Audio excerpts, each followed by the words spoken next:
Bueno, vamos a arrancar un poquito con esto. La idea del programa es justamente combatir, oponer o revisionar lo que es la historia oficial, aquella que se encargan de enseñarle a aquellos que tenemos hijos. Lamentablemente los adoctrinan en las escuelas, ¿no? Enseñándoles mentiras, no le explican, ni siquiera le dicen que en ese momento había un gobierno que defendía los intereses del pueblo, que había un gobierno que era que lo llevaba adelante la mujer del fallecido teniente general Juan Domingo Perón, que fue la primera damnificada del mismo. Pero bueno, eso va a venir con el correr de las preguntas y vamos a empezar por las damas, somos muy caballeros en este programa, así que le vamos a preguntar a Isiar, a ver, desde tu punto de vista, ¿no, Isiar? Esto está más que claro.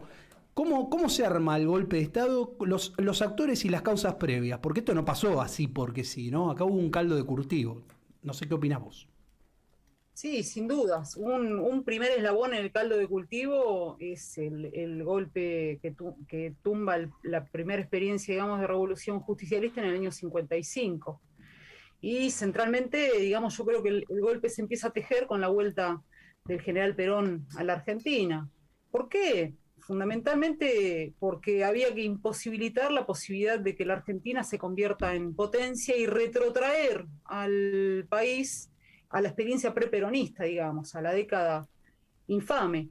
Entonces hay varias cuestiones. Yo creo que todos los golpes de Estado en la Argentina se han tejido en complicidad con los grupos minoritarios de poder en Argentina, uno podría denominarlos oligarquía, muchas veces motorizados y financiados por la usura internacional, por el imperialismo, y coayudados, en el caso del golpe cívico-militar del año 76, por un doble movimiento de pinzas izquierda y derecha y un tercer excluido, digamos, o a excluir, que era el movimiento nacional justicialista. De hecho, cuando uno revisa las dificultades, sobre todo al gobierno de la compañera Isabel, da cuenta, digamos, que gran parte de los sectores...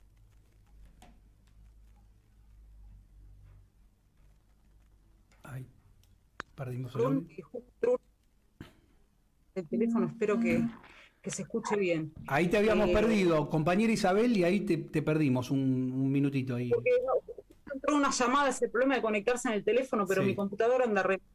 Entonces, digamos, puestos palos en la rueda de derecha a izquierda, Uh-huh. jugando lisa y llanamente para el imperio y la oligarquía. Exacto. Entonces uno ve las causas previas que tenían que ver con imposibilitar, reitero, la posibilidad de la independencia nacional de la Argentina. Perón vuelve al país con la claridad de denunciarle a los argentinos que no viene a consolidar la dependencia, sino a realizar la revolución nacional inconclusa sangre y fuego en el 55, y digamos, ideada y proyectada en los 18 años dificilísimos para el general Perón y su señora, para Isabel, de estar lejos de la patria, donde Perón, de hecho, digamos, empieza a proyectar lo que va a ser el modelo argentino para el proyecto nacional, la última actualización política doctrinaria que nos lega a los argentinos, y que contra viento y marea Isabel, en el corto tiempo de gobierno, defiende con uñas y dientes. Entonces me parece que todas las interrupciones, digamos, al desarrollo de una posibilidad de un proyecto nacional independiente, una posibilidad, como bien mencionaste vos, Pablo, a una posibilidad de llevar adelante en términos concretos y de realizar el nacionalismo popular, fueron abortadas por un conglomerado y ligado, digamos, a los poderes internos, oligarquía y al imperio. Y en este caso, además, motorizado por sectores, reitero, autodenominados de la pata izquierda del movimiento nacional justicialista y la pata derecha, digamos, un doble movimiento de pinzas y de fraccionamiento dentro del frente nacional. Vamos a parar porque vos nombrás, y está bueno esto, porque vos primero nombraste la usura, cosa que todo el mundo parece que se olvidan, ¿viste? De hablar de eso, pero la usura internacional es la que quería obligar a que el gobierno se endeude. Y lo primero que decía Perón era que antes de tomar un empréstito se cortaba las manos, ¿no? Eso por un lado. Vale decir que las presiones existían.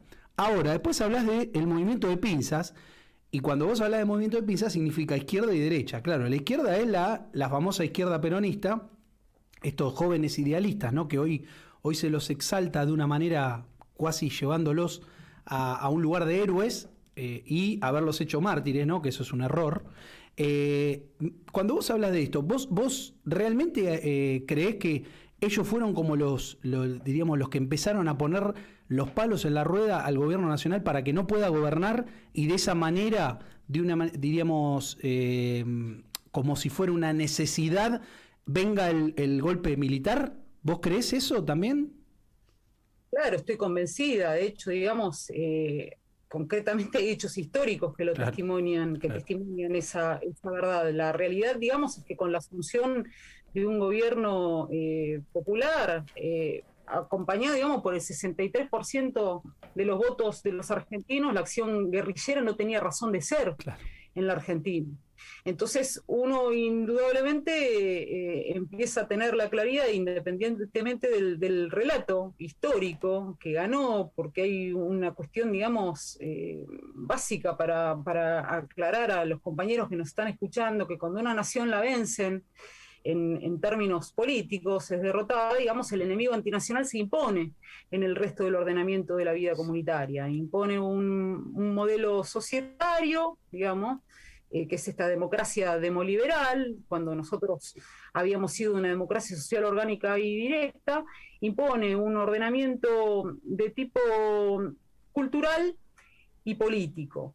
Y en ese ordenamiento cultural, claramente, digamos, gana el terreno de la escritura de la historia, del relato oficial de la historia, lo ganan por izquierda. Esta fracción, digamos, de izquierda que pone palos en la rueda y que juega y alienta el golpe de Estado, es la que sigue signando al día de hoy los relatos históricos en la Argentina en torno al valor 24 de marzo del año 76 y este eslogan de memoria, verdad y justicia, que uno sabe que, bueno, que memoria, verdad y justicia no existe en la Argentina centralmente porque el objetivo de retrotraer a la Argentina a la década infame continúa en la Argentina del 76 a esta parte, digamos. El 24 de marzo del 76 empieza una guerra integral y total contra el país que ya lleva 45 años sin solución de continuidad, donde prima centralmente el esquema económico de extranjerización y destrucción del aparato productivo y de saqueo y hambre para los argentinos diseñado por Martínez de Oz. Y todo un aparato cultural, esto es, digamos, instituciones educativas, prensa y demás mancomunada en legitimar esa derrota y bueno, y presentar un relato por izquierda que miente a la verdad histórica, donde bueno, se presentan los lugares comunes del último Perón que vuelve por derecha y traiciona a estos jóvenes idealistas que lo habían traído al país cuando, digamos, Perón vuelve en términos providenciales cuando quiere y puede al país, y además alentado centralmente por la lucha del movimiento. Se cortó ahí, Cier. Los golpes, el gobierno de y todos los lugares comunes que lamentablemente se tejen hasta el día de hoy y se tejen hasta el día de hoy para legitimar que de hecho Isabel permanece exiliada de la Argentina, digamos, de la mano de los autodenominados justicialistas. Entonces, bueno, es todo un conglomerado de cosas que hacen, lamentablemente, a la situación de la Argentina actual, que es una colonia de la usura internacional y un país que sigue drenando la riqueza que produce el sudor de los trabajadores argentinos hacia el extranjero. Sí, bueno, ahí coincido con vos. Y lo que podríamos agregar es, viste, que se le atribuye a Perón una frase que dice que la izquierda es un invento de la derecha para tener una disidencia controlada. Y hablando, sabemos que cuando Perón ya estaba incluso hasta gobernando, estos tipos se encargaron de ponerle palos en las ruedas desde el día 1. No nos olvidemos que a los 2 días, creo, de haber ganado las elecciones, a Perón le asesinan a Rucci, ¿no? Que era su mano derecha, el tipo que que era el continuador o diríamos el más doctrinario de todos los peronistas, y creo que ahí comienza la guerra contra Perón directamente, ¿no? De estos jóvenes que se decían peronistas, pero querían un peronismo sin Perón. Los mismos que acusaban a Bandor de traidor estaban haciendo lo que ellos pregonaban hacia otro. Así que, pero por otro lado, sabemos muy bien, y eso existe en los documentos, ¿no? Que también desde Estados Unidos se estaba ya hace años programando todo lo que eran los golpes de Estado en la región, ¿no? A través de las escuelas de las Américas, y lamentablemente nuestro ejército fue, diríamos, utilizado para llevar a cabo este proceso de desindustrialización y transformar toda América en el patio trasero de los gringos, como le gusta decir a usted, a vos y a Cajal, que le mando un abrazo. Un enorme saludo. Que nos para está Cajal. mirando ahí, está mandando mensajes. Pero bueno, básicamente es eso, ¿no? O sea, esto fue un golpe que tanto a la izquierda como a la derecha lo que buscaron es la destrucción de la patria como hoy la estamos padeciendo, ¿no? Porque vos siempre hablás de todo lo que vino después y cómo se ha desindustrializado, cómo se ha perdido los valores, cómo nos han metido la droga, como si fuera algo ya común, y hoy Argentina está en las peores de las desgracias. Sin dudas. Y además, Pablo, hay que agregar una cosa, porque con respecto, digamos, a la juventud autodenominada de izquierda, también se han tejido al día de hoy los relatos de la persecución del justicialismo. Con esta idea de los jóvenes idealistas que, bueno, que lo traen a Perón y Perón los traiciona por izquierda y los manda a matar. Y hay que decir una realidad, eso Dieguito lo narra muy bien en la biografía de la señora de Perón, que se desvivió Perón por mantenerlos dentro del dispositivo del justicialismo. Lisa y llanamente, digamos, porque digamos, si algo pregonó Perón, digamos, en sus 3 gestiones de gobierno, pero con mucha más fuerza en el último gobierno de la Revolución Justicialista, fue la pacificación de la Argentina. Pacificación que iba de la mano de la posibilidad de la unidad para la reconstrucción nacional. Esto es, digamos, todos sectores mancomunados detrás de una causa patriótica dentro del Frente Nacional Justicialista. Entonces uno ve todos los intentos de Perón por ordenarlos y, digamos, todas las respuestas negativas y los palos en la rueda. Yo creo que vos lo mencionaste muy bien. El más trágico fue el asesinato de Rucci, que además de ser su mano derecha, digamos, era uno de los artífices del pacto social. Claro. Entonces, es claro, digamos, que este relato por izquierda falsea la realidad, que es la única verdad, digamos, los que creemos en la búsqueda de una verdad trascendente, hay testimonios y hechos históricos concretos, independientemente de lo que se haya tejido, digamos, en el relato por izquierda, que hoy es el lugar común de las discusiones, lamentablemente,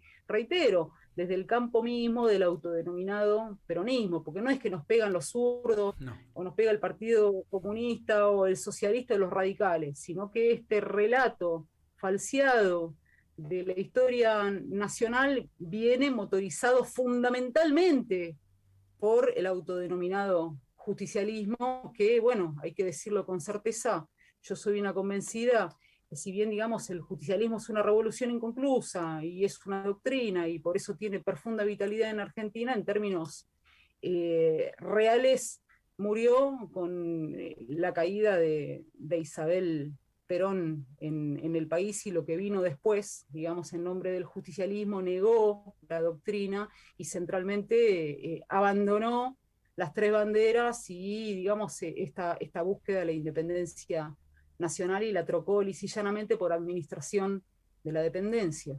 Claro, y no nos olvidemos que también existen las 20 verdades, y cuando uno analiza los supuestos gobiernos peronistas, ¿no? Podemos llamar el de Carlos Menem, el de Kirchner, el de Cristina Kirchner y el de ahora de Alberto Fernández, se cagaron literalmente en las 20 verdades peronistas, ¿no? Porque o sea, en la historia reciente, en lo inmediato, hace muy poquito, en diciembre, se votó la ley de aborto, ¿no? Cuando era impensado que en un gobierno peronista podría existir semejante atrocidad, ¿no? Entonces ahí ya te das cuenta para quiénes gobiernan estos soretes, porque otra palabra no les cabe, ¿no? No, sin dudas, la ley del aborto, endeudamiento, el abandono de un proyecto independiente industrialista, el abandono de la posibilidad del pleno empleo, el abandono, digamos, de la pugna por restablecer la conciencia nacional de los argentinos, digamos, se abandonó en términos integrales absolutamente todo lo vinculado a la doctrina justicialista y se abandonó además lo que en el justicialismo, en sus tres gestiones de gobierno, fue fundamental, que era la posibilidad de darnos un proyecto nacional independiente. Uno dice, bueno, en los 10 años de revolución justicialista, uno lo puede cifrar en qué, en dos planes quinquenales, y en la Constitución Nacional del 49, el último justicialismo, plan trienal, modelo argentino para el proyecto nacional.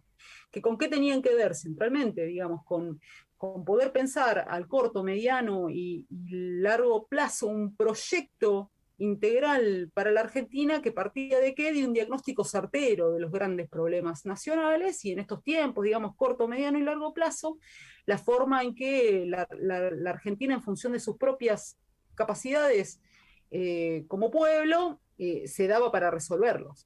Eso también se abandonó al desván de los recuerdos. A partir del año 83, del 83 al día de hoy, nadie más habló del modelo argentino para el proyecto nacional, nadie más habló de planificación nacional, nadie más habló de independencia económica. Digo, yo insisto que el jefe real de la última dictadura cívico-militar, digamos, está cifrado en términos materiales reales en la figura de Martínez de Hoz, digamos, un títere de la usura internacional, es el que ganó la batalla política e impuso un modelo económico que prima al día de hoy. Y si uno ve, digamos, lo que aconteció en la década del 90, en que empezaron los juicios al brazo armado de la dictadura, a las personas y además, digamos, a la condena de una institución fundante de la nacionalidad, como ha sido y continúa siendo, digamos, para un país como la Argentina, sus fuerzas armadas, destruidas, digamos, para hacerle el caldo gordo al imperio por ordenamiento del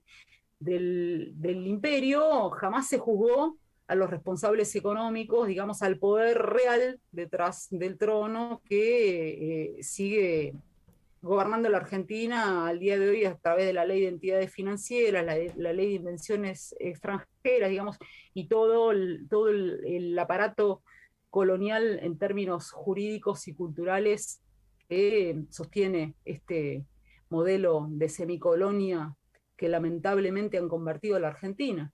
Bueno, también hay que agregar, ¿no? Que vos hablabas de la Constitución del 49 y se defendían las extracciones de las riquezas nacionales y hoy con la reforma del 94 fueron entregadas totalmente a las empresas transnacionales, Claro, ¿no? lo contaba la otra vez Leo, es el artículo 40 Claro. de la Constitución Una del locura, 49. ¿no? ¿Cómo, Ujú. cómo a lo largo de los años lo único que han hecho es entregar, entregar, entregar? Y vos hablabas, obviamente, de cómo nos fueron sacando todas las tres banderas, pero lo más, diríamos en lo que más la persona, el ciudadano a pie nota, es que lo dejaron sin trabajo. O sea, han destruido la industria que había que había construido Perón desde el 46 a la fecha, o desde el 43, si quieren, ¿no? Porque cuando toma la revolución del 43, ahí se empieza a industrializar la Argentina y se empieza a industrializar también a través de fabricaciones militares, ¿no? Sí, sí. Como lo hablamos la otra vez. Sí, además, en una industrialización real que es partir de la industria pesada, como era el proyecto Consomisa. Exacto. O sea, no solamente una industrialización a medias con lo que era la sustitución de importaciones, Claro, ¿no? Anterior. No, O sea, no, por algo eso. en serio. Han venido a destruir,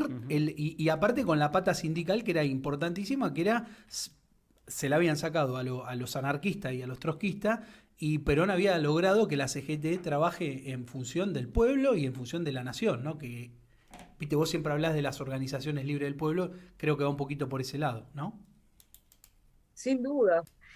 Fue un golpe al modelo sindical argentino, único en el mundo, que reitero, le dio a la Argentina una vitalidad y un apoyo en el proceso de independencia económica del país a través de una CGT unificada con un peso importantísimo en términos históricos, digamos, movimiento obrero organizado que sostenía la independencia nacional conjuntamente, digamos, con las Fuerzas Armadas, por supuesto, que fueron las que empujaron el proyecto industrial. Para el justicialismo, industria siempre fue sinónimo en función, digamos, de que Perón agarra en el 43 un país, yo te diría que el actual es peor en función del atraso y de la destrucción del aparato productivo, pero un país semicolonial, y para un país semicolonial, industria es sinónimo de independencia nacional. Entonces, me parece que fue un golpe fuertísimo al modelo sindical argentino. Eso también se dice poco, porque independientemente del número que mencionabas vos, Pablo, al comienzo, no se dice de los 30.000 o de que el número, digamos, que sea, que el 80% eran dirigentes sindicales, digamos. Que lo que se vino a tentar y a destruir centralmente fue esa columna vertebral que le daba vitalidad a un modelo productivo y de pleno empleo. Esa Argentina grande, esa Argentina potencia que vuelve a poner en pie el general Perón e Isabel en la última gestión de gobierno justicialista. Conjuntamente, digamos, a la destrucción de lo que había sido en términos filosóficos y sociales el corazón del justicialismo, que era la comunidad organizada, digamos, una propuesta civilizatoria alternativa a los modelos materialistas en boga en el siglo XX, al capitalismo norteamericano, al comunismo ruso, que hoy continúa siendo una propuesta civilizatoria alternativa a los materialismos reinantes, y además, digamos, era una propuesta vinculada, digamos, a una serie de valores que en términos comunitarios sintetizaban el ser nacional de los argentinos, la solidaridad, la cultura del trabajo, la familia, etcétera, etcétera, etcétera. Entonces, digamos, atentaron contra eso y bueno, nos dejaron tierra arrasada. Hoy el 60% de los argentinos están por debajo de la línea de la pobreza y sin laburo, y el 40% que labura sostiene a ese 60% que vive del asistencialismo que se instauró en el 83 y se profundizó a partir de la década del 90. Entonces, un combo que realmente, en función de la experiencia histórica de nuestra revolución nacionalista, a uno realmente se le pianta un lagrimón. Y de hecho, que en términos históricos, yo siempre cuento lo mismo. Yo laburo en una universidad del conurbano, bueno, la mencionó Juan Bautista cuando me presentó, con estudiantes de familias humildes, que son primera generación de universitarios, estudiantes que tienen entre 20 y 25 años, que no conocen lo que es la cultura del trabajo, porque sus padres no la tuvieron, y porque sus abuelos no la tuvieron. Ya vamos por la cuarta generación, Iciar. Claro, nosotros venimos de generaciones donde la memoria de lo que fue el país, qué sé yo me crié en una familia de padres laburantes y con amigos, digamos, de familias laburantes, donde estaba la cuestión del orgullo del padre en YPF, mi viejo era docente, digamos. Tuvimos nosotros, digamos, una cultura del trabajo en el esquema cultural y amoroso familiar que en la Argentina actual está borrado de lo que fue la experiencia histórica, y han naturalizado que el 60% de los argentinos viven del asistencialismo, de las obras del régimen, o lisa y llanamente comen de revolver de la basura como algo normal. Yo, viste, lo mencionaba hace unos días en charla con unos compañeros, que digo, bueno, a Eva Perón el año pasado se la recordó con una olla popular. Bueno, es una infamia para la memoria del justicialismo, la olla popular, o el comedor, que se lo vanagloria como un hecho político libertario. No, digamos. El justicialismo generó el pleno empleo y centralmente la posibilidad de que la familia argentina pueda darle de comer a sus hijos con el fruto de su trabajo, porque el trabajo dignifica. Y es el único ordenador comunitario. Y bueno, esos valores son valores que seguimos pugnando miles de argentinos. Bueno, porque sigan siendo, no me vas a dejar mentir. La misma Eva Perón estaba en contra del asistencialismo eterno, ¿no? Ella decía que el asistencialismo era para resolver un problema, no para hacerlo endémico. Sin dudas, y de hecho, digamos, ella lo dice y lo realiza, porque de hecho la Fundación de Ayuda Social dice, bueno, la ayuda social es a medio camino en función, digamos, de que la revolución nacional está avanzando con mucha rapidez, pero aún quedan restos del país colonial que fuimos y hombres y mujeres que necesitan, digamos, del brazo de la ayuda social desde el Estado y de la ayuda comunitaria. Pero lo planteaba, digamos, como un a medio camino, el corto plazo. Ahora, al largo plazo era el trabajo digno para todos, y reitero, el plato de comida caliente en cada uno y en todos los hogares de los argentinos. Así es. Bueno, lo tenemos ahí a Diego calladito. Vamos a preguntarle a Diego. La segunda pregunta va a ser para él, pero a ver si quiere agregar algo a lo expuesto por la compañera y amiga Isia Recalde. Dieguito, ¿estás ahí? Bueno, muchas gracias. No, lo que quiero decir en todo esto es que más que la tecnología, lo que nos une es la unidad de concepción, ¿no? Porque Exacto. esto es maravilloso, que no hablemos entre nosotros y podamos tener algo como si hubiera sido preparado durante meses. Y eso lo logra la unidad de concepción, ¿no? Y no hay mucho para agregar a la exposición brillante de Iciar. En el punto específico de la pregunta, yo en lo que insisto es lo que decía en una reciente charla, ¿no? De que los informes del Departamento de Estado americano, con los informes de Robert Hill, Lord Franks, etcétera, están desclasificados. Y creo que hay que ir ahí, ¿no? A la documentación, sobre todo para ver la contradicción que tienen los mal llamados de izquierda o este concepto que como la derecha no tiene un vacío conceptual, pero para ver la contradicción discursiva que tienen ellos, porque prácticamente los británicos, los holandeses, los norteamericanos definían directamente lo que ellos consideraban o para lo que ellos eran, ¿no? El gobierno de la señora de Perón. Y creo que hay que ir a esa documentación, al informe de Lord Frank del 22 de enero, del 22 de marzo, horas antes del golpe. Y esto, como digo, siempre no es teoría del complot, porque está desclasificado, son documentos de Estado. Y por otra parte, obviamente, lo que es la tradición interna de la que ustedes muy brillantemente hablaban y de la que hay que decirlo, ¿no? En donde ahora los paladines de los derechos humanos fueron los golpistas, los que colgaron las banderas del 24 de marzo de 1976.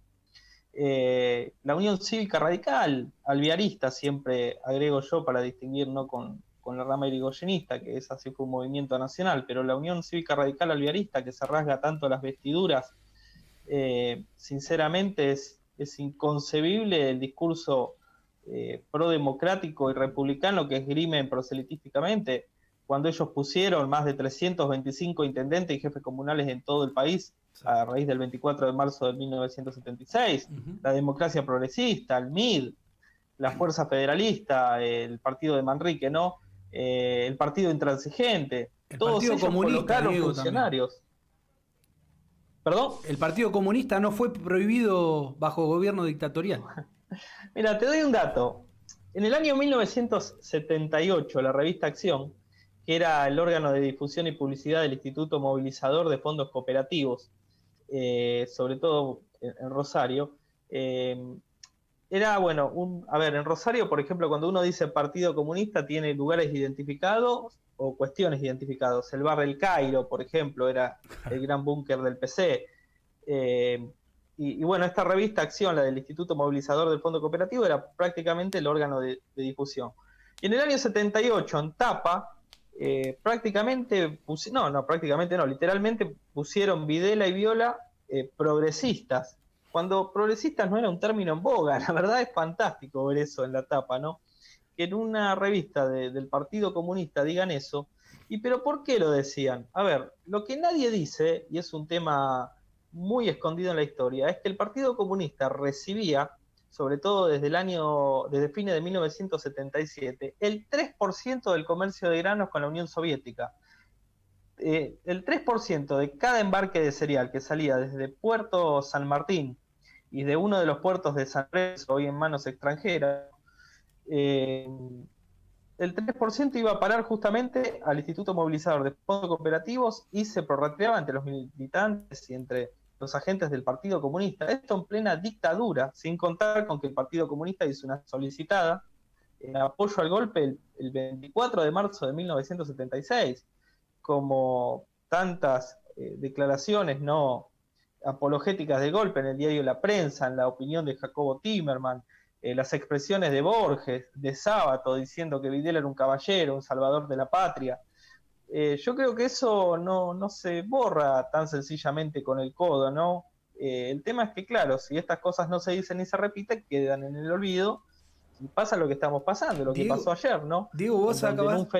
Acá, perdón que te interrumpa, pero para que no sigas, vos acabás de nombrar a Borges, liberal, y a Sábato, comunista, ¿no? Confesos. Hubo una cena que Videla los invita a comer y también invita a alguien que Iciar es especialista casi en él, que es al padre Castellani. Bueno, el único que se le paró de guante, vamos a decir hablando en criollo, fue el padre Castellani. Los otros dos estaban alabando tanto el liberalismo como el comunismo, alabando a Videla, que había golpeado al último gobierno nacional, ¿no? Y que de hecho, si no me equivoco... Y Castellani no era peronista. Castellani le pide por la liberación de Conti. Sí, hubo ahí además. No, o sea, fíjate vos. Sí, tal cual. Eso fue inmediatamente, eso fue incluso publicado. Lo de Borges, y sobre todo, bueno, como vos decís, Borges era un liberal confeso. Sábato después la fue de republicano, hizo todo el circo con todo ese séquito de fiscaloides que muchos pululan hasta el día de la fecha y que son fiscales del proceso usurpador del gobierno el 24 de marzo de 1976. A todos se los ha premiado, algunos de ellos durante el propio kirchnerismo, que tanto dice levantar las banderas de memoria, verdad y justicia, ¿no? Yo decía, por ejemplo, cómo se lo premia en la Academia Nacional de Historia el juez Sarmiento, que fue el que llevó a cabo no solo la detención, o mejor dicho, la legitimación del secuestro extorsivo de la expresidente constitucional, María Estela Martínez de Perón, sino que fue uno de los que propició el crimen de lesa patria cultural más grande de la historia, que es la desaparición del acervo documental de los enseres de Juan Domingo Perón. Cuando allana Puerta de Hierro, entrega al general Videla y lo pone a disposición del PEN todo un sinnúmero de documentación que hoy en día tendría que estar en manos del Estado y que está totalmente, prácticamente escondido, oculto. Y yo lo que siempre digo, a ver, si en el acervo documental de Juan Domingo Perón hubiera existido algo que vincula a Perón con casos de corrupción, con casos de terrorismo, de crimen o de lo que ustedes quieran, no hubiera pasado 45 años como pasaron sin que ellos sean exhibidos. Claro. Y la verdad es una gravedad absoluta esto de lo que ha hecho el juez Sarmiento, entre tantísimos fiscales jueces de la dictadura, Zaffaroni, por ejemplo, Aníbal Ibarra, recordemos también que fue uno de los fiscales que jura por el estatuto, que después fue acá, creo que jefe de gobierno aquí en Buenos Aires, ¿no? Y así terminó como terminó. Y bueno, todo esto es una seguidilla de cuestiones de la hipocresía, la fallutez humana, sobre todo vernácula, ¿no? Pero bueno, la verdad que todas estas cosas dan fastidio, porque parecería que el golpe de Estado se dio contra los desaparecidos. Claro. Que más allá de la discusión del número, porque está el famoso debate que ya el crimen de uno es por supuesto condenable, pero claro, acá es el negocio que encubre esta situación con indemnizaciones millonarias que pagamos con el bolsillo nuestro, ¿no? Por supuesto, indemnizaciones totalmente millonarias, y la hipocresía que no es solo de los enemigos, de los agentes encubiertos, quinta columna y desembosados, sino de los que se dicen propios. A ver, no sé si me tendría que censurar, pero cuando me da fastidio hablo de más tal vez, pero se mencionó, por ejemplo, a un gran dirigente sindical, creo que el más grande de los dirigentes sindicales de la historia, por lo menos de la historia del movimiento nacional justicialista, por José Ignacio Rucci, pero familiares directos de José Ignacio Rucci en causas judiciales han declarado para cobrar $250.000 de indemnización que al padre lo mataron bajo el gobierno o por aparatos del Estado represor del peronismo. Claro. En este caso, la gravedad es que estaba gobernando Juan Domingo Perón, o estaba en ciernes a asumir, Claro. Juan Domingo Perón. Yo creo que la verdad, la hipocresía, el daño, la maldad humana llega a todos los estamentos, a todos los partidos, pero lo que más duele es de los que pretenden o los que osan decir que son propios, ¿no? Sí. Y terminan con este tipo de conductas reprochables totalmente porque dañan la imagen. Y sabés lo que más duele, que no lo hablamos, pero vale recordarlo, porque también ellos fueron y mataron al padre Mujica, que fue el mismo que le dijo que Perón ya estaba gobernando, que ya estaba en el poder y que se tenía que meter los fierros en el orto. Los tipos fueron y lo mataron y le tiraron diríamos, el muerto a la AAA, y se sabe que fue Montonero, ¿me entendés? O sea, ellos accionaron, han destruido a Perón desde sus bases hasta llegar a derrocar bueno, muere Perón, los echa el 1 de mayo de 1974, cosa que parece que también se olvidaron, y ellos pasan a clandestinidad, y bueno, de ahí comienza el ataque directamente, ya más directo, fallece Perón, y bueno, directamente a la señora la han vuelto loca, pero la señora siempre se mantuvo estoica. Diego, pasando a la pregunta que te toca, o que elegimos para vos, vos siempre, cuando te referís al golpe, hablas del proceso de reorganización antinacional. ¿Cuál fue el accionar de este? ¿Qué vinieron a hacer estos muchachos, Diego, básicamente? Vos lo escribiste en tu libro, pero está bueno que la gente que está escuchando y no leyó tu libro se entere un poco cómo nos llevaron aún más o cómo empezaron ellos lo que hoy estamos viviendo. Mira, yo creo que lo definió perfectamente Iciar. La verdad, ella cuando dijo que era volver a la década infame, no, es eso, no hay mejor definición que la que ya hizo Iciar, ¿no? Porque, a ver, Arguindegui, como siempre digo, el 24 de marzo de 1976, en la edición vespertina de un diario de La Nación, dice, lo escribe, lo firma, que la misión y los objetivos del golpe de Estado de 1976 era volver al 3 de junio de 1943. Creo que no hay mejor definición que esa. Y el golpe vino para eso, porque, a ver, la que vulgarmente se dio en la historia por calificarse como década infame, en realidad lo que trajo este golpe de 1976 son varias décadas infames, ya 4 décadas y media infames, donde desde el 83 se establece el programa de un sistema que ellos dan en llamar democrático, que es totalmente pseudodemocrático, una democradura, que todos los basamentos de esta democracia no vienen de Alfonsín, vienen del aparato del general Viñone, y con estos hay incluso documentos que he encontrado en Italia. Hay hasta un libro que prácticamente en el año 82, posguerra de Malvinas, increíblemente, describe lo que iba a ser la democracia argentina de un año después. Muchas veces a nosotros nos suelen tildar cuando hablamos de estas cosas como, estos son gente de teoría del complot, pero yo digo, contra el documento, y más cuando son oficiales, es un tema no que sea tan liviano y tan sencillo rebatirlo con algún tipo de mote, ¿no? Y efectivamente volvimos al 3 de junio de 1943 porque vemos, primero, el aparato partidocrático, este tipo de democracia partidocrática que no tiene nada que ver con lo que es las organizaciones libres del pueblo en el buen sentido, que coordinaba y articulaba de una manera humanitaria y cristiana, ¿no? Humanista y cristiana, que está por fuera de todo el esquema asistencialista, como hemos hablado, como Iciar muy bien ha referido, ¿no? Entonces lo que han tratado de hacer es justamente destruir las organizaciones libres del pueblo, destruir y darle la estocada final a lo que era la Fundación de Ayuda, de Ayuda Social, Eva Perón, que era un monstruo, porque era un verdadero monstruo y estaba muy bien pensado en coordinación con la Iglesia Católica, con las Fuerzas Armadas.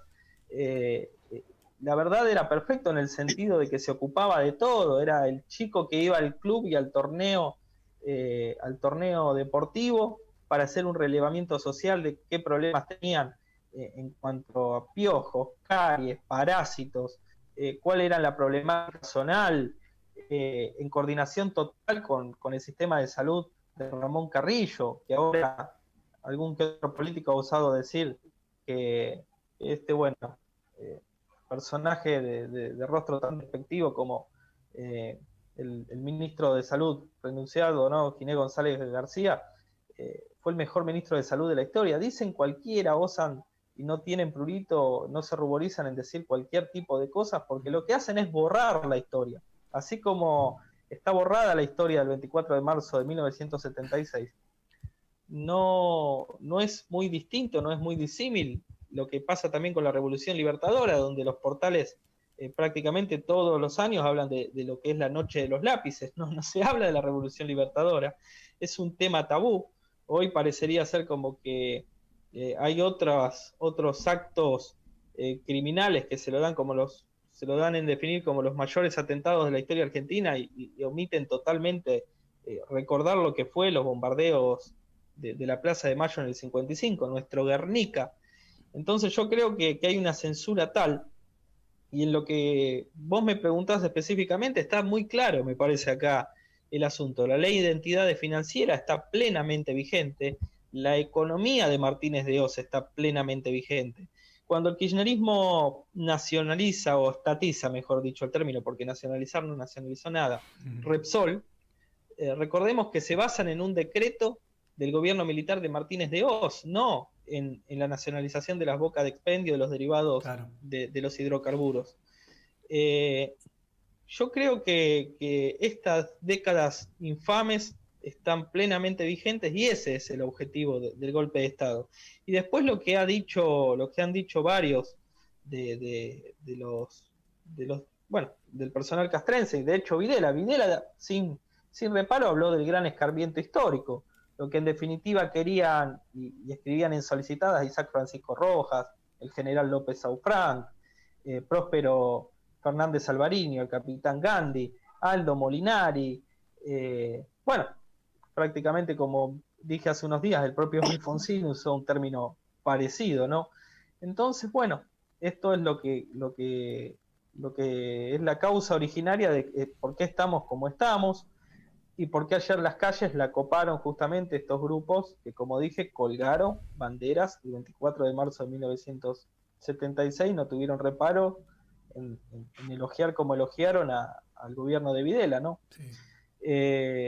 Y el sistema de destrucción, este escarmiento histórico, donde prácticamente, como el peronismo siempre ha estado proscripto de la historia, algunas veces hasta legislativamente, con el decreto 4161, ¿no? del año 56, de proscripción del peronismo, creo que la historia del justicialismo sigue estando proscripta, primero en la omisión de la reivindicación de la primera de las víctimas, que fue María Estela Martínez de Perón, que se bancó esos 5 años con sumo estoicismo de cárcel, de secuestro extorsivo, de privación ilegítima de la libertad. Y sabemos cómo termina todo este tipo de historia. Y prácticamente, como dijo Iciar, el 80% de los desaparecidos eran también militantes sindicales, que prácticamente están desconocidos en la historia o están en el anonimato, y una figura más que tampoco se recuerda, que son los jefes de las unidades básicas, los secretarios generales de las unidades básicas también, porque por ellos también han ido. Ahora, en Rosario hay una gran lista de... Déjame que te pregunte, porque viste que, más allá de las cifras y demás, ¿no?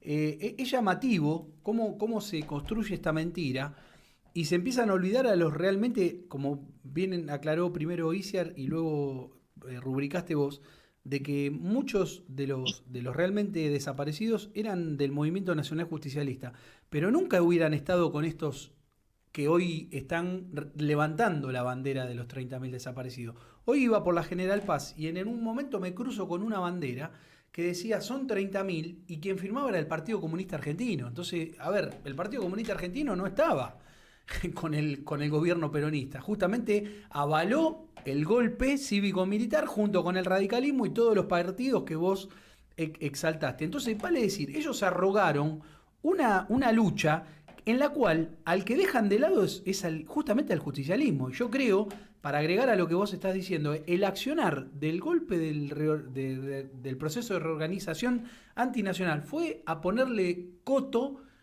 al partido, diríamos, o al movimiento que exaltaba justamente los valores nacionales.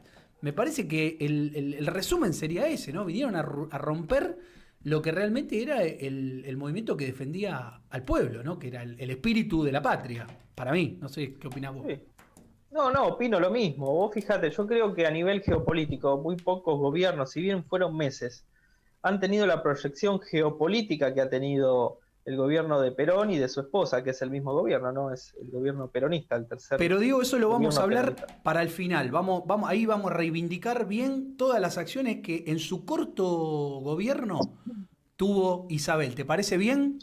Perfecto, te quiero dar este dato. Así como todos como te dije, el partido intransigente, los radicales, los demócratas progresistas, todos se integraron el proceso de reorganización antinacional, porque en realidad no reorganizaron nada tampoco, ¿no? Pero, y si uno encima lee los discursos de Videla de la época, parece, bueno, es increíble cómo se condicen incluso con algunos de Alfonsín, de este sujeto que tenemos enquistado en la Casa Rosada también, bueno.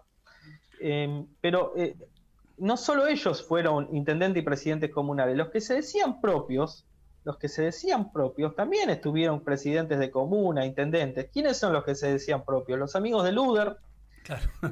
los amigos de Paladino, todos ellos ocuparon después de Calabró.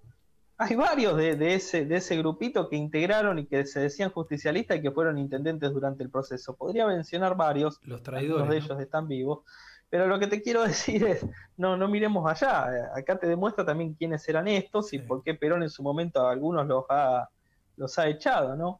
Pero, y bueno, muchos de ellos están en todos los canales de televisión prácticamente juzgando desde un peronómetro y fueron funcionarios del proceso. Julio Bárbaro, te iba a decir eso, me lo sacaste de la boca.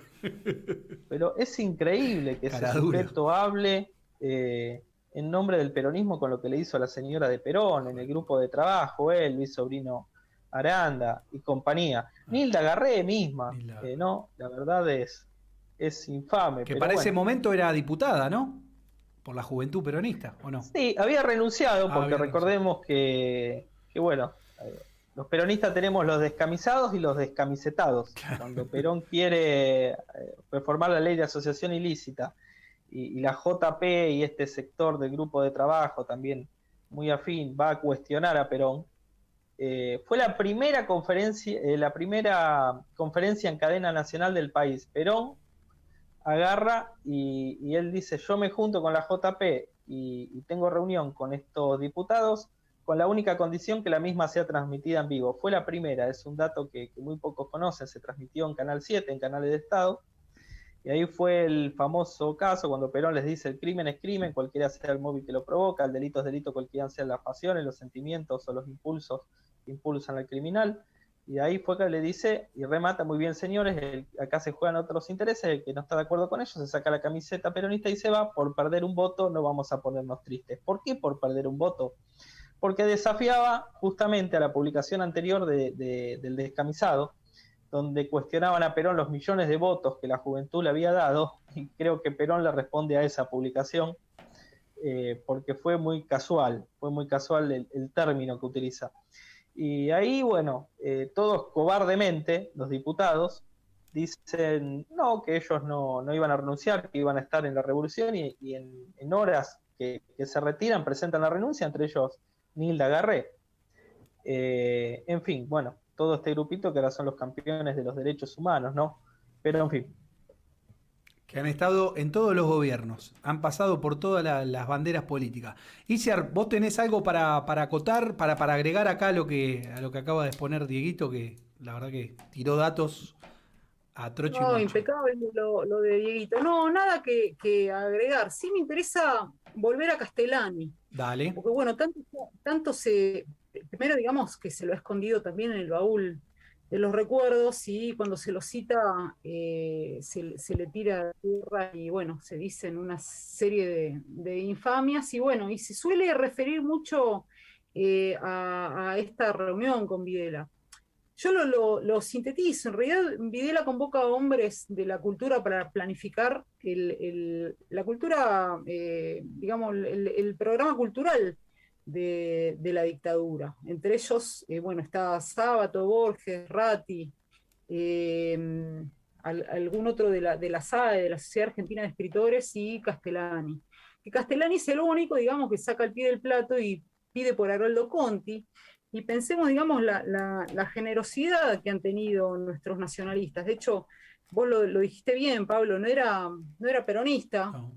Castellani jamás lo fue, era un hombre de ideas nacionales y en términos políticos, de hecho, había ocupado un lugar en una lista de la Alianza Libertadora Nacionalista a mediados de la década del 40, y pide por un hombre, digamos, del campo de la cultura, que estaba en las antípodas de su pensamiento, porque, digamos, es un zurdo del Partido Revolucionario de los Trabajadores, de la pata cultural, de lo que era el FAS, el Frente Antiimperialista por el Socialismo, que era Haroldo Conti, que Castellani lo tenía de oídas, porque Conti había sido seminarista en su breve pasaje, digamos, por el seminario de Villa Devoto. Ajá. Y de hecho Conti había tenido también gestos generosos, porque en la revista Crisis, en el año 73, había publicado una nota donde dice Leonardo Castellani, nuestro adelantado. Hay dos hombres de la cultura digamos, de izquierda que reivindican positivamente a Castellani, un Castellani centralmente hundido por la figura de Borges, que lo desestima. Castellani es uno de los fundadores del género policial en la Argentina, y como Borges a partir de los 50 se va a vanagloriar de haberlo hecho él con Bioy Casares, le tira muchísima tierra a Castellani. Sí, un curita medio de derecha, bueno, siempre en esos términos. Lo había reivindicado Conti, y además Rodolfo Walsh, que lo había conocido en su paso por la Alianza Libertadora Nacionalista, digamos, en estas cosas que no son... Después se cambia de bando, ¿no? Claro, que que la historia política argentina tiene, digamos, en algunos casos son retrocesos y avances, y en otros a la inversa, centralmente porque los hombres de la cultura, y centralmente los hombres y las mujeres venidas de los sectores medios, culturalmente colonizados en la historia de los países semicoloniales, como ha sido la Argentina, juegan en función del aparato del colonialismo cultural, y muchos han hecho, digamos, un proceso de nacionalización, de entendimiento de dónde había que estar en función de la lucha por la liberación nacional, y lo entendieron. Sí. Pero bueno, pide por Conti, es el único, y de hecho, digamos, en eso también hay muchos tironeos, pero están los testimonios de los reportajes que han hecho mientras Sábato, que después, como bien dijo Dieguito, es el sinónimo en la historia oficial de la defensa de los derechos humanos, la CONADEP, el Nunca Más, digamos, y todos esos lugares comunes del progresismo cultural de la década del 80, que tienen fuerza hasta el día de hoy, y la figura de Borges, que bueno, uno podría decir Borges es un liberal que de hecho, digamos, alienta el golpe de Estado, y asienta también algo que hay que decir, y por qué hay que decirlo, digamos, porque aparece en el lugar común de los debates culturales, y si uno agarra los manuales de historia donde con los que se forman los pibes en la escuela secundaria, y muchas veces, lamentablemente, también en las universidades nacionales. Yo hace un tiempito revisaba el material con el que estudian los 70, por ejemplo, en la carrera de Historia de la Universidad Popular de Madres de Plaza de Mayo. Bueno, para ellos la dictadura empieza en el año 74. Entonces, hay un manoseo tan grande con la última gestión del gobierno justicialista, que va de la mano, además, con esta imposición, Diego lo mencionó muy bien, de una idea de democracia en el año 83, como si fuese, digamos, una ruptura con lo previo, cuando en realidad fue la continuidad de un modelo económico y de una lucha por la destrucción de la Argentina por otros medios, que ya no fueron, digamos, el brazo armado de las Fuerzas Armadas, sino el aparato cultural. y digamos de una democracia que de hecho ya estaba finiquitada en la experiencia histórica de los argentinos, porque el general Perón e Isabel Perón asentaron un modelo de democracia que lo mencionan muy bien, el modelo argentino para el proyecto nacional, donde la discusión del modelo de democracia es muy claro. De hecho, Perón dice, bueno, pocas veces los argentinos discutimos cuál es el modelo de democracia que queremos y que necesitamos. No estamos dispuestos a que nos digan qué modelo de democracia queremos, ni los yanquis ni los rusos. La nuestra va a ser una democracia social, orgánica y directa. Y vos hoy mencionaste la Constitución Nacional del año 49, que es otro, digamos, de los textos fundantes del justicialismo que se mantienen en el baúl de los recuerdos.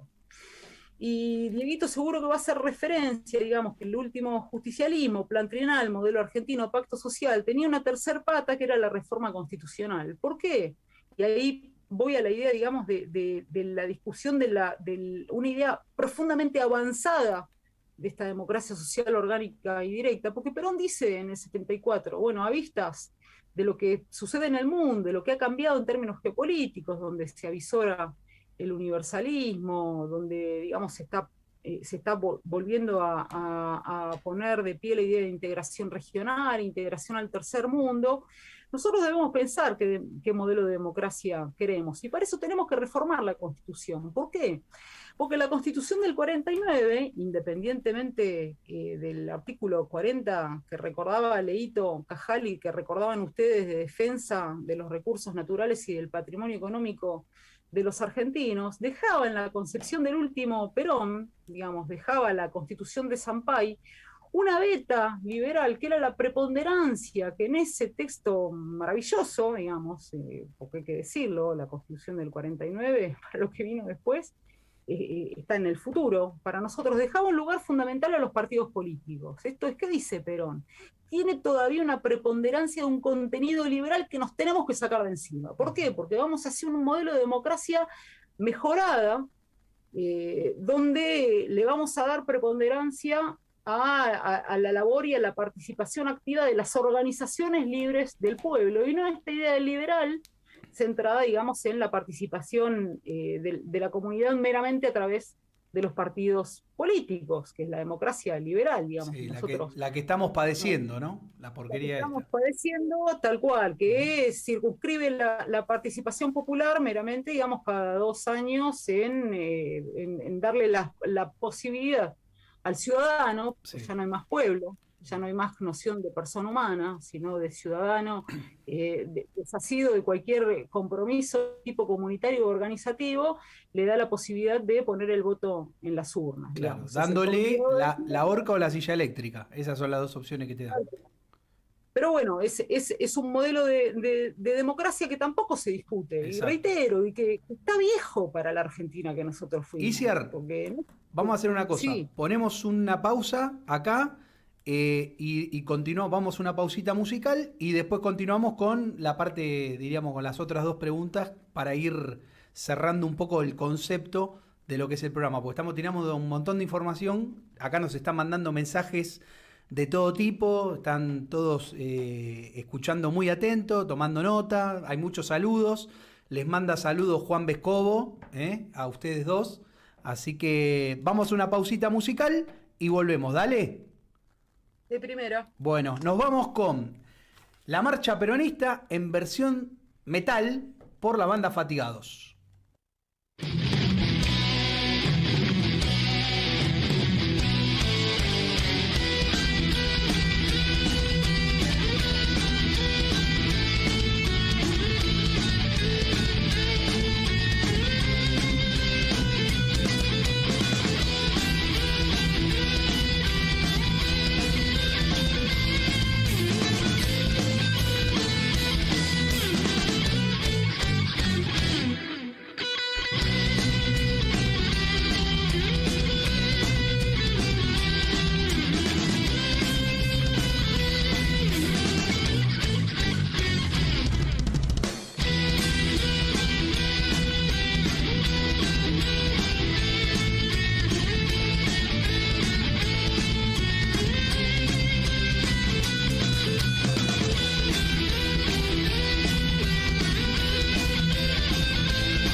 escuchando Toro y Pampa por Radio AM24, la radio del nacionalismo argentino. Arrancamos el segundo bloque de Toro y Pampa. Está toda la gente ahí, meta a comentar. Agradecemos a todos los comentarios. Si me pongo a nombrarlo, tenemos una hora de programa solamente de comentarios. Así que bueno, esto lo generan dos grosos como Isiar y Diego, que la verdad la están rompiendo. Isiar, nos quedamos... Nosotros le retribuimos el saludo a Juancito. Ahí está. Y a Leonardo también. A Juancito, Dayana, a Eve y bueno, a los chiquitos. Están todos ahí. Ahí está comentando Leo Cajal. Excelente programa, mojón de soberanía en este presente tan incierto. Luz, claridad y esperanza en las palabras de los amigos Isiar, Diego, y felicitaciones a Toro y Pampa. Bueno, gracias, hermoso Leo. Comentario. Así que bueno, leí el comentario porque está muy bueno, no porque sea de un amigo, pero está piola.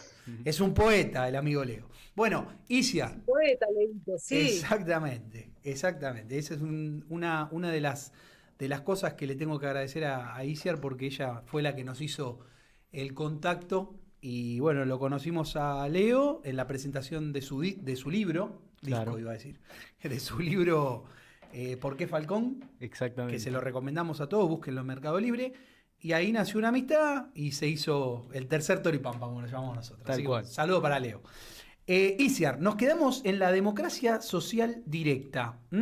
La pregunta que venía ahora tenía que ver más que nada por qué consecuencias había dejado el proceso en lo económico y en lo social, pero como en el principio hablamos, ¿no?, de cómo se fue destruyendo al hombre argentino, cómo se degradó la familia, cómo entró la droga, cómo se llevó a las personas a comer de la basura. Me gustaría que hables un poquito, vos que sabés de esto, de qué es exactamente la democracia social directa, porque lo que nosotros hemos vivido del 83 hasta acá, creo que de directo no tiene nada, ¿no? No, ni de social ni de orgánica. Ni de social ni de orgánica. En la concepción del justicialismo gobierna el pueblo libremente organizado. De hecho, digamos, de la noción de comunidad organizada, en la concepción de construcción de poder popular del justicialismo, digamos, el poder se construye de abajo para arriba, bien distinto al concepto de empoderamiento de la socialdemocracia, centralmente un concepto de empoderamiento que alentó en el debate político Cristina Fernández de Kirchner y que lamentablemente confundió mucho a los compañeros, centralmente a los más jovencitos, que creían, digamos, que el poder era un abajo hacia arriba, viste que ella decía, bueno, yo los empodero. Bueno, el justicialismo creía justamente en lo contrario, que el poder residía en la capacidad de organización en términos libres de la comunidad, en un abajo hacia arriba, y que en todo caso, digamos, el Estado podía coayudar a esa organización. Y así, digamos, nosotros tuvimos una comunidad organizada. La diferencia entre comunidad y sociedad, yo intento no hablar de sociedad, porque la sociedad se ordena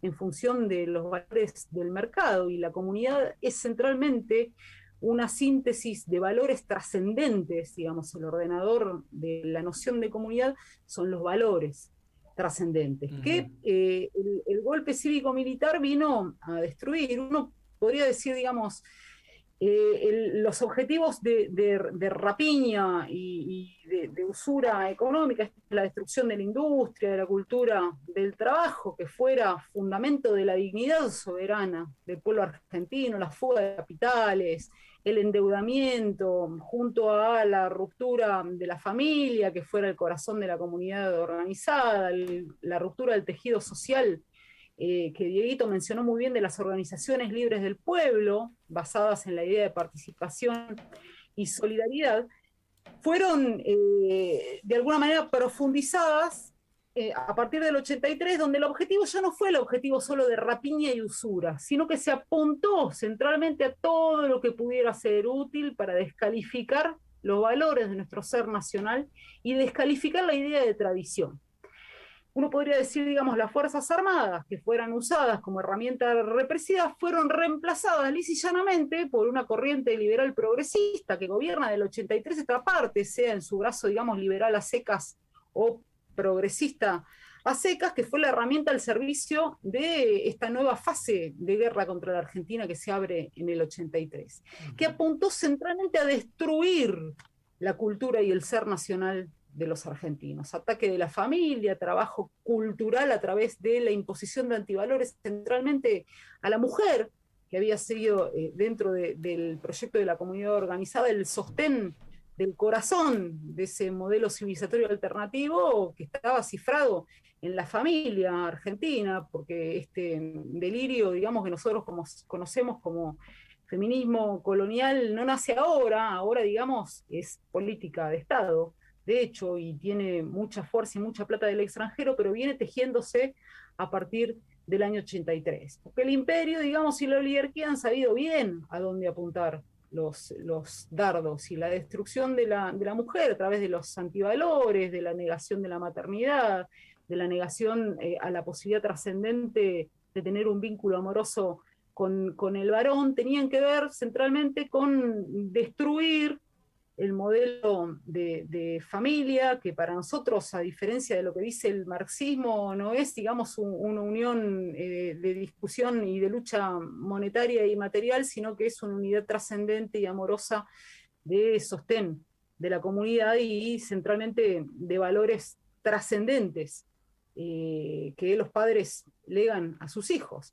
Entonces, se avanzó en la imposición de un montón de antivalores. Uno podría decir, además de la destrucción de la familia, esta imposición del feminismo colonial hacia la mujer, que había sido para la concepción de Eva Perón y Isabel Perón la primera formadora del pensamiento nacional, y la figura más trascendente en términos comunitarios. Esto con Pablo y con Juan Bautista ya lo hemos hablado en algún momento al hablar de Evita y bueno, de cómo actualiza el pensamiento de Eva Perón en torno al lugar trascendente de la mujer en la comunidad, Isabel Perón. Conjuntamente, digamos, a todos un avance de hoy, valores que lamentablemente se han naturalizado como parte de lo que es la Argentina, digamos, el hedonismo, el individualismo, el consumismo, que fueron alentados además con un trabajo mancomunado de destrucción del concepto de autoridad.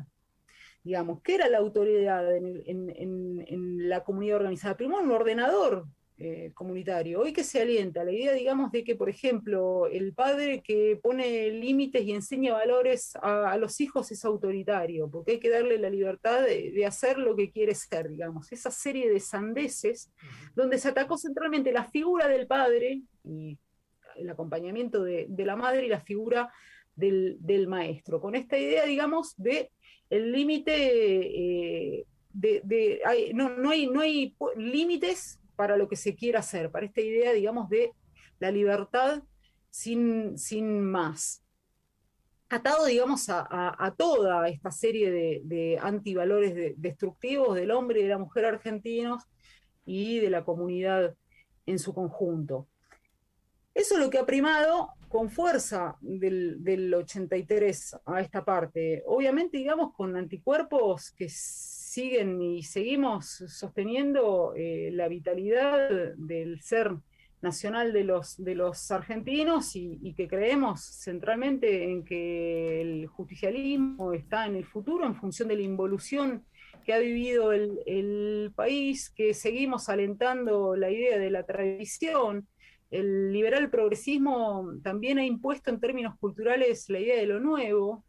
Lo nuevo es bueno por el solo hecho de ser nuevo, y eso supuso, además de un corte, digamos, de transmisión cultural intergeneracional, la idea de que los que alentamos, digamos, la necesidad de anclar nuestros valores y además nuestra práctica política en las enseñanzas del pasado y en los valores que vienen de nuestros padres, de nuestros abuelos y de nuestros próceres, estamos anticuados.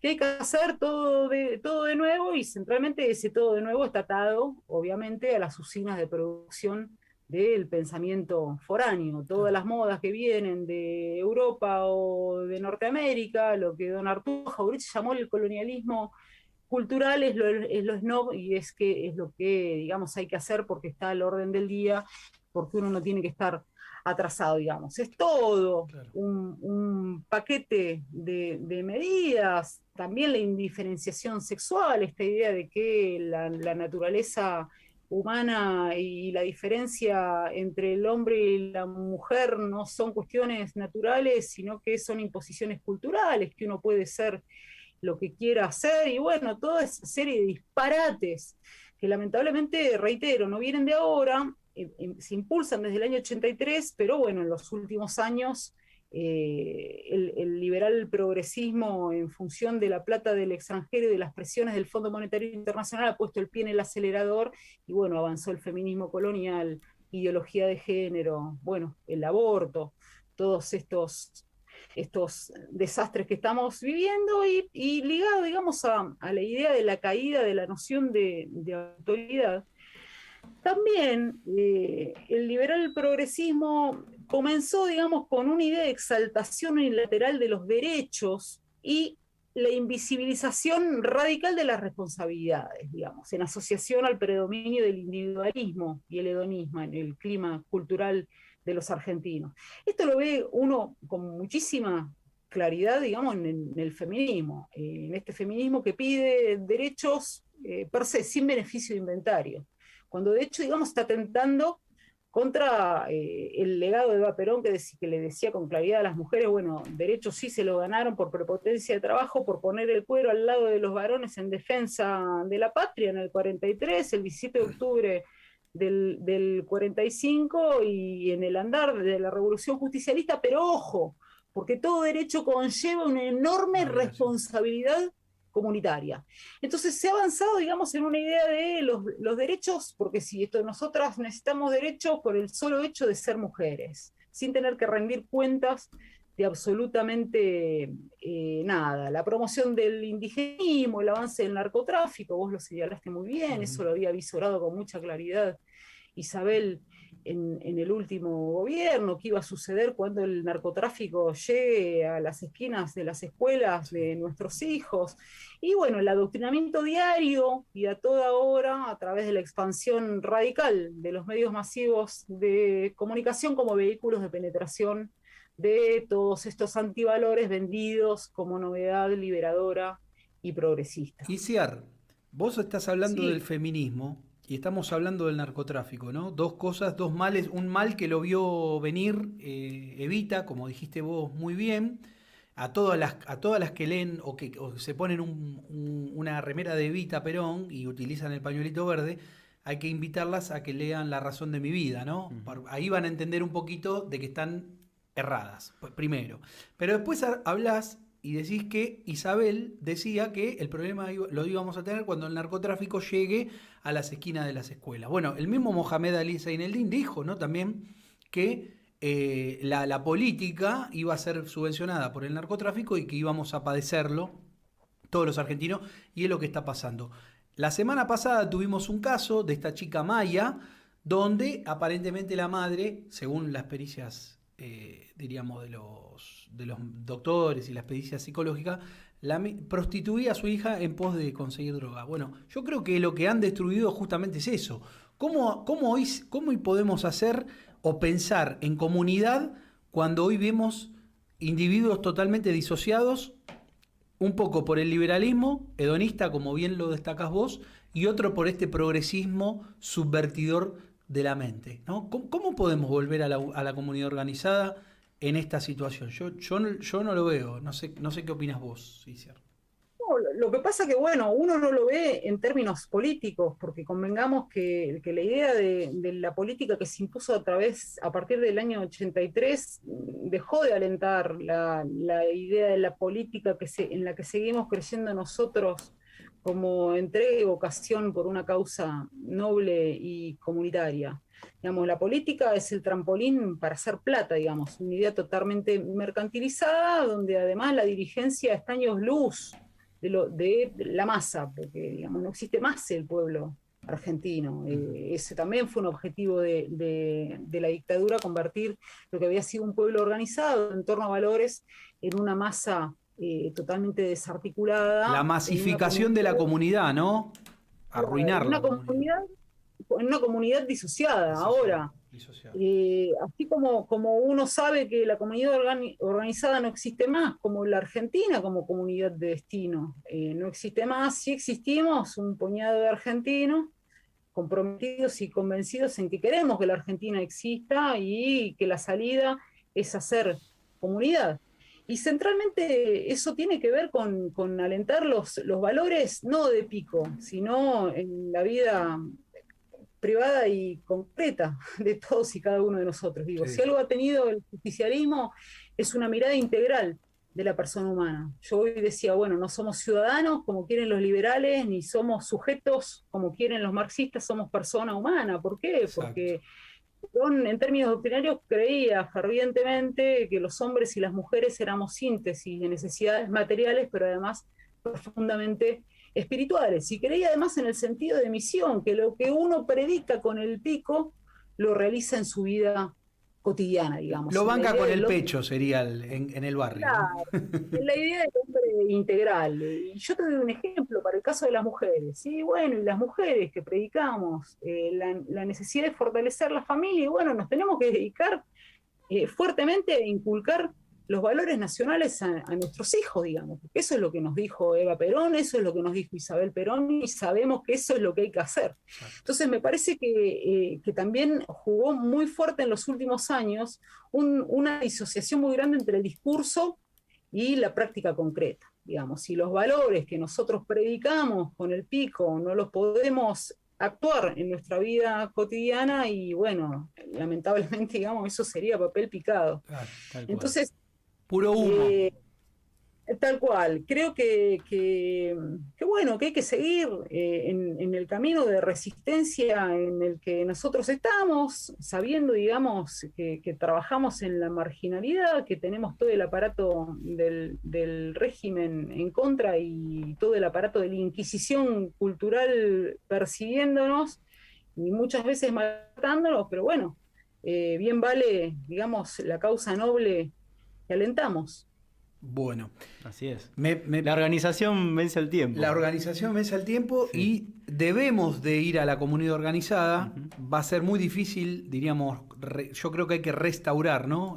Por eso, en eso hay que emular al restaurador de las leyes, Así don es. Juan Manuel de Rosas, porque así como estamos con mano blanda no se va a poder lograr nada. Eso lo digo yo. Pablo, si me permites Dale, Diego, un sí, te iba a dar yo la lo palabra. que creo, vos fíjate cómo llega este sistema también de la dictadura post-1983, porque como dije, lo impone Viñones. A ver, varias cosas. Supongamos el gobierno de este fiscal de la dictadura, de Aníbal Ibarra, que se hace, bueno, la famosa causa 13, valga la redundancia, allá en la época del alfonsinismo. Ellos crean, por ejemplo, en las grandes metrópolis, en las grandes urbes, como Rosario, lo que es el presupuesto participativo. Acá en el gobierno de la ciudad de Buenos Aires, algo por el estilo, ¿no? Porque, a ver, todas estas llamadas proselitistas que hacen como si fueran testigos de Jehová, ¿no? Que ahora llaman por teléfono para invitarte a participar en lo que es el presupuesto barrial en aras de tener propuestas. Lo que en definitiva hacen ellos es el camino inverso, ¿no? Al peronismo, es monopolizar la petición y que no haya algo que no sea el camino inverso del peronismo, de la organización libre del pueblo a través de su vecinal, a través de su junta barrial, ¿no? Del famoso, la figura fantasmal del jefe de manzana, ¿no? Claro. Que tanto se ha tejido sobre ella y tantas cosas se ha dicho. Y bueno, todo este sistema también lo imponen agentes de la dictadura, porque convengamos que lo que era el proyecto de restauración de la Fundación de Ayuda Social Eva Perón estuvo muy estudiado y muy desarrollado y con mucho énfasis en la época de la señora de Perón. El tema es que con los atentados diarios y los múltiples saboteos no se pudo concretar, ¿no? El famoso proyecto de la Argentina Potencia, el famoso modelo, que era reinstaurar. Si nosotros vemos de las 332.000 viviendas de las 800.000 proyectadas en los planes Alborada, 17 de octubre y Eva Perón, cómo estaban diseñadas, ¿no? en la época de la obra pública del ingeniero Basile, tenía todo ese sentido y esa reminiscencia del primer y segundo gobierno peronista. Lógicamente los 19, 20 meses de gobierno no se concreta por por el caos económico que le generaron, ¿no? Por derecha y por izquierda, como bien decimos. Exacto. Que bueno, hoy en día supuestamente hay un supuesto patógeno que nos tiene a todo en vilo y encerrado. Imagínense lo que sería esto, ¿no? De los múltiples atentados y del sabotante en el Congreso de la Nación que lo tenía encerrado porque no brindaban el quórum. Y justamente en los palos en las ruedas del famoso grupo de trabajo que ya hemos mencionado, ahí donde estaba Julio Bárbaro y compañía, ¿no? Exacto. Por eso creo que, a ver, no sé si es difícil o no volver a la comunidad organizada. El tema es que también por algo el general Perón, lo primero que dice al llegar al país, que lo que primero que hay que reconstruir es al hombre. Claro. Y este es el problema, ¿no? Que acá hay una guerra cultural perdida. Bueno, han destruido primero al hombre trabajador y ahora están destruyendo al hombre como hombre, diríamos, ¿no? Exacto. Como macho proveedor, diría Ricardo Iorio, ¿no? Ha perdido toda injerencia e incluso vos fijate que solamente por el solo hecho de ser hombre ya sos acusado de violador, acosador, ¿viste? Lo cual es una locura, porque Sí. si nosotros, es como que nosotros digamos que todas las mujeres son prostitutas. O sea, no, me parece que hay que empezar a mirar, ¿no? Nuevamente, o hay que barajar y dar de nuevo. Y creo que ahí es donde estamos mal. Y Bien, Juancito. además eso que mencionás con la cuestión del hombre, con este feminismo nuevo, o sea, ya quizás sería redundante, pero para ponerlo en comparación, a la mujer incluso se la neutraliza en el sentido de que se realice nuevamente como una figura espiritual en síntesis con el hombre para la comunidad organizada directamente. ¿Por qué? Porque se fomenta una supuesta reivindicación de su figura que es errónea, como venía Claro, mencionando. porque no la exalta como valor de mujer, sino que quiere reemplazar al hombre. Tal cual. Bueno, lo decía Sí, Eva Perón, ¿no? exacto. Y Perón se lo aclara. El capítulo se Compite. llama El paso de lo sublime a lo ridículo. Bueno. En La razón de mi vida. Ahí está. Es Entonces, maravilloso. Creo que Esclarecedor. lean La razón de mi vida y se van a dar cuenta que todo esto que estamos viendo es una paparruchada, porque jamás Eva Perón exaltó estos valores. Bueno, nos quedan unos 20 minutos más o menos para hablar y darle la verdadera importancia a esta fecha, el 24 de marzo del 76, donde todos hablan de cifras, ¿no? Le gustan tirar números de un lado, del otro. La derecha y la izquierda se pelean, ¿no? Si fueron 30, si no fueron 30. ¿Cuántos atentados hubo en democracia, ¿no? Porque el gobierno más golpeado fue el de Perón. 21.000 atentados se sufrieron en ese momento. Pero todos se olvidan de la mujer que tuvo que, no solo seguir adelante con la pérdida de su marido. Yo siempre pongo a mi mamá, pobre, la nombro, la pongo siempre. Cuando mi papá falleció, mi vieja quedó devastada. Imagínense lo que es estar al lado de Perón y quedar al mando de un país como la República Argentina, que estaba siendo, diríamos, atacada por todos los buitres, ¿no? A ellos que les gustan hablar tanto de los buitres, bueno, estaban todos los buitres a la espera de mi caída están, dice una canción de Almafuerte. Vamos a reivindicar a María Estela por siempre Perón, María Estela Martínez por siempre Perón, y nada mejor que Diego Masire, que fue el autor de ese libro. Contá un poco, Diego, resumido, ¿no? Tenemos 20 minutos y le vamos a dar un poquito también a Isiar para que hable. ¿Qué hizo esta señora cuando perdió a su marido? Bueno, lógicamente, a ver, lo que nadie dice, el primer acto político que ella realiza cuando fallece su esposo es presentar la renuncia. Eso es algo que nadie lo dice. Ofrece en realidad la presentación de la renuncia y todos los sectores políticos, Fuerza Armada, Iglesia, oposición, mismo Balbín, le dicen: no señora, la vamos a acompañar. Bueno, dicho esto, ella luego de esa reunión, recordemos que asume por las reglas de la cefalía, en su calidad de vicepresidente de la Nación. Y después yo creo que hubo una obra oculta, sobre todo en lo que es la política social, totalmente de avanzada e irrepetible.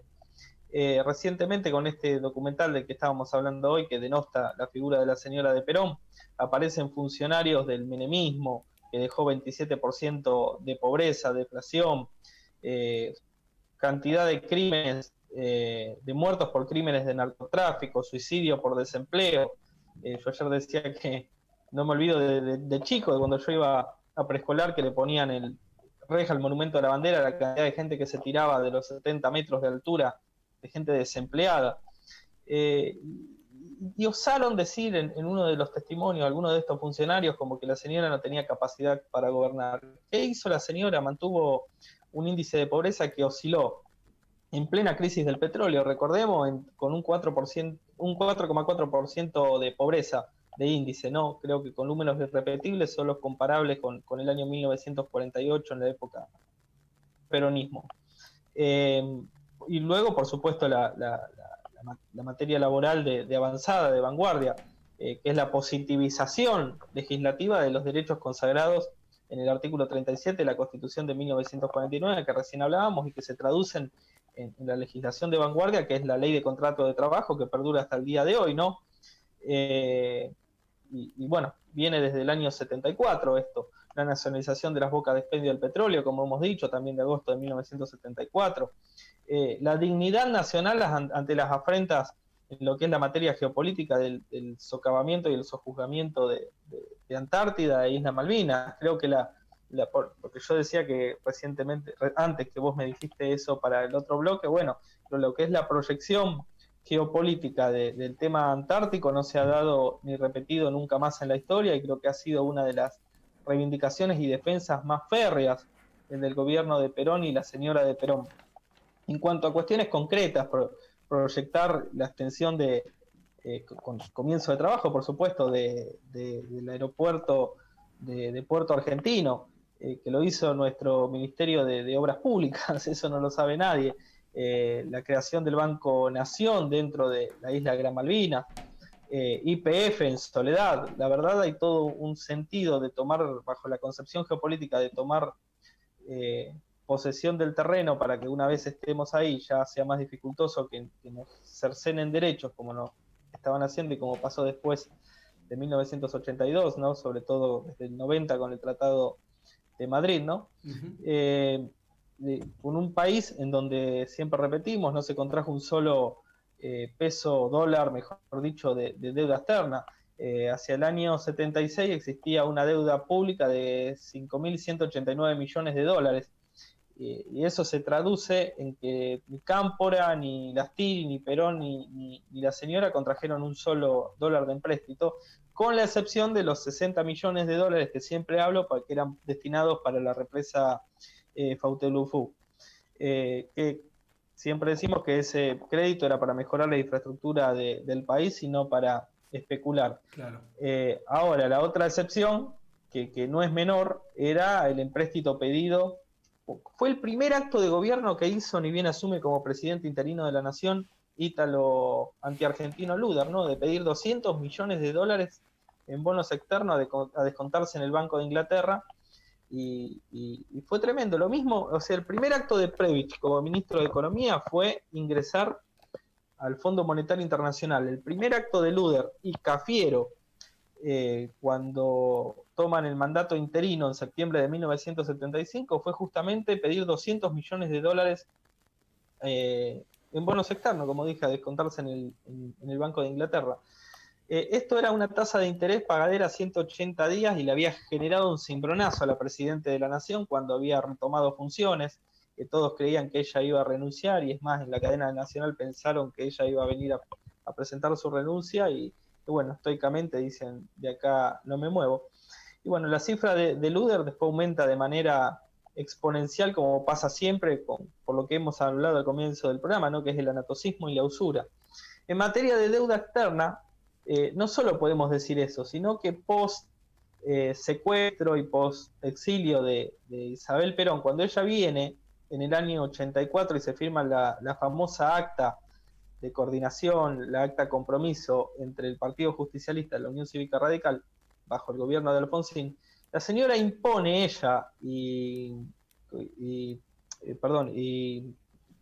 se me había ido Iglesias, el punto de que se investigue y se audita la deuda externa argentina, ¿no?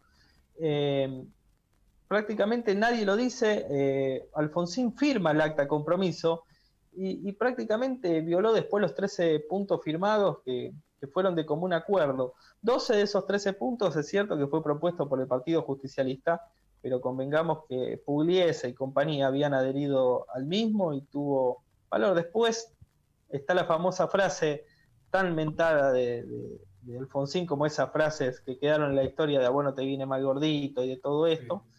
Hay una famosa frase que dice: ganamos nosotros, gobernamos nosotros. Fue para romper el famoso acta de compromiso, ¿no? Claro.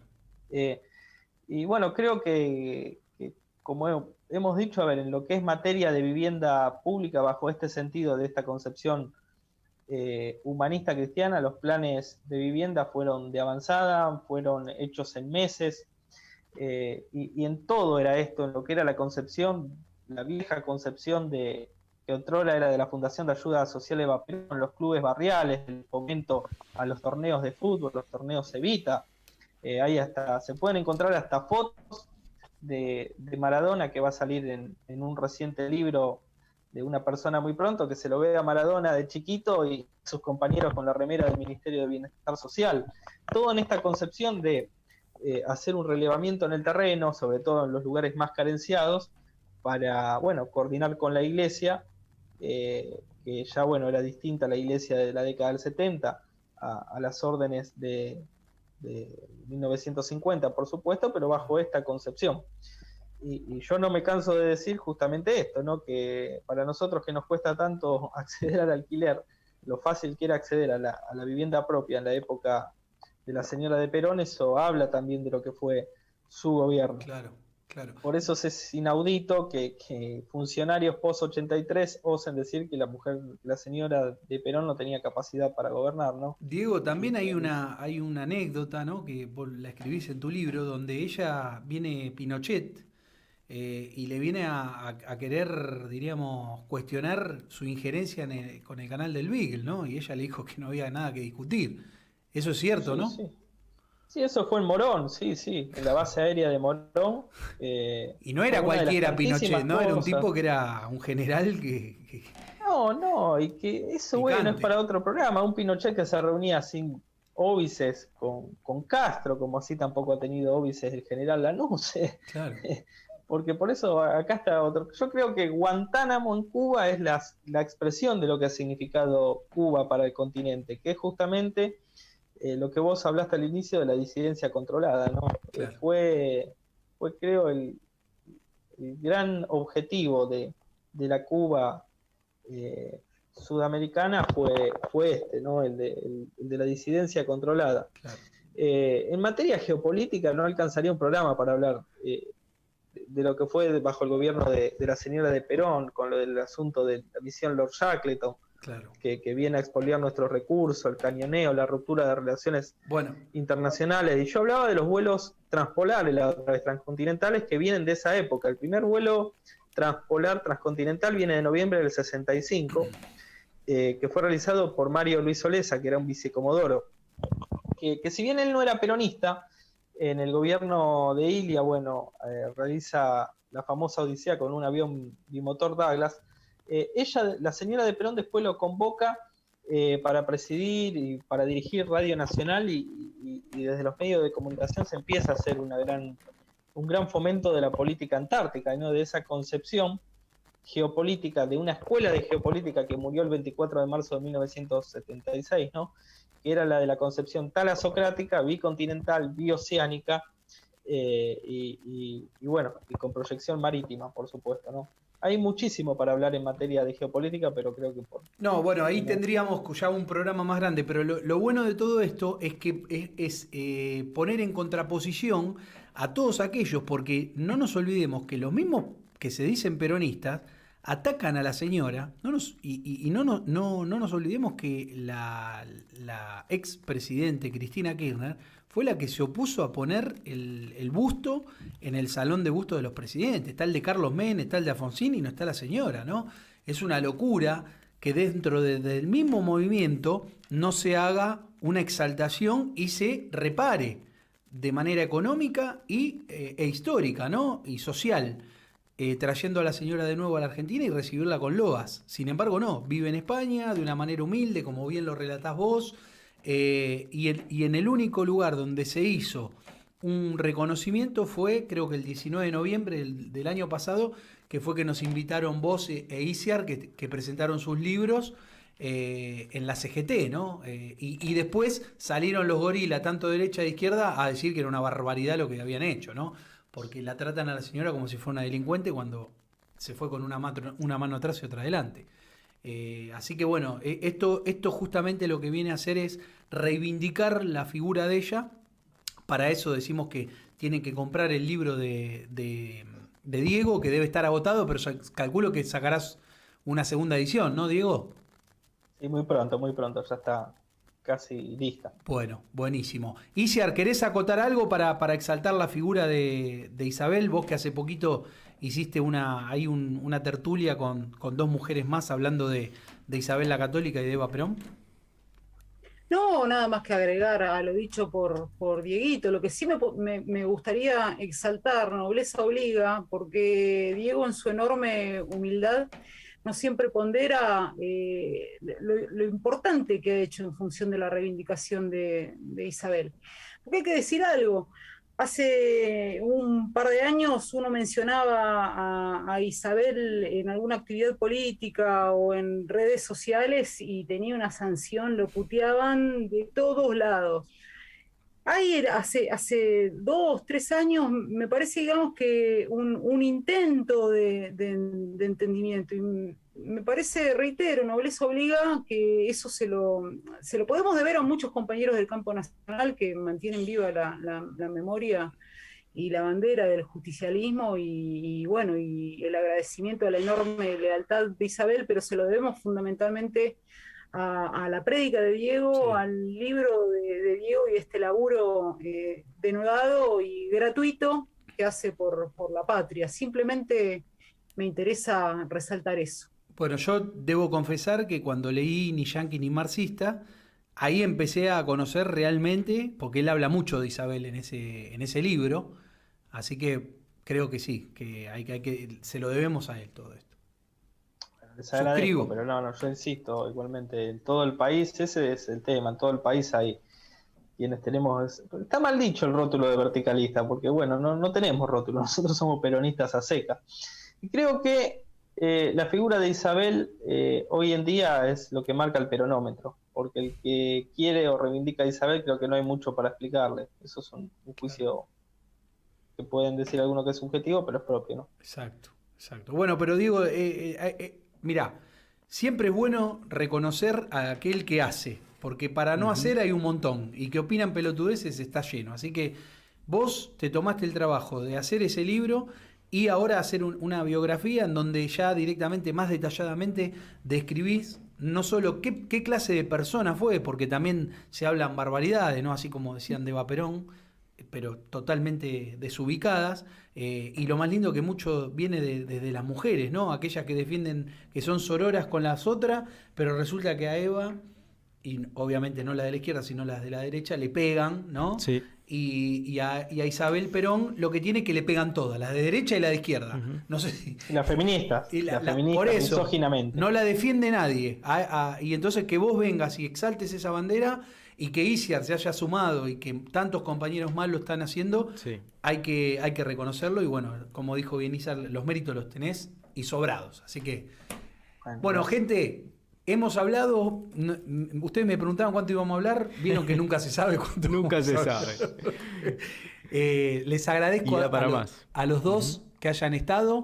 Tenerlo a los dos juntos es un lujo para mí. A ambos los considero amigos.